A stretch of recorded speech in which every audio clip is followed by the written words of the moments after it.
Analyzing quadratic functions. So determining the number of x-intercepts using just the a value and the k value. So you can determine the number of x-intercepts if you know the location of the vertex, particularly if it's just above or below the x-axis. The horizontal shift isn't going to make a difference, and the direction of opening, so whether it opens up or down. So you're going to use the a value to determine if it opens up or down. You're going to use the k value of the vertex to see if it's above, below, or on the x-axis. So we're just going to look at these questions for that. Determine the number of x-intercepts for each of the following.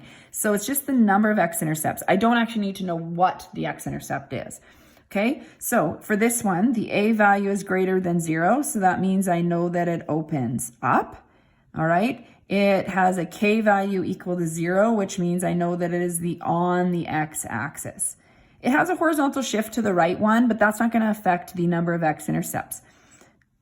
I can shift it over, I can visualize it this way. I'm not even putting in a scale, but I know that it's over here, so that means it just has one x-intercept. One x-intercepts, because the vertex is on the x-axis. Let's take a look at B. Y equals 0.8x squared minus 3. Now, this isn't one I'd really want to particularly graph by hand, but I just need to know that if the a value is positive, that it opens up and that it is down 3. So if I'm picturing this, I'm not concerned about a scale so that I'm not, drawing the width and that I know it's down 3, so it's down here, so it's going to cross twice, so it would have 2 x-intercepts. So it's just drawing a little bit of a visual. All right, give C a try, maybe pause the video and give C a try, then hit play again so you can see my answer. Okay, so hopefully you've got this one. The negative sign tells me that it opens down.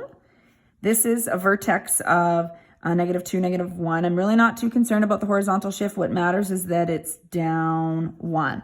All right, when I'm going to sketch this, I still can't help myself and go, okay, well, it did go this way and down 1, so it's over here. That means it's never going to cross that x-axis because it's going down forever. So there is no x-intercept. So those are kind of the options that you have. So this is like real quick questions that you can answer. You don't necessarily have to write out this information. You can just draw a little picturing where it is. That's usually tends to be what I draw.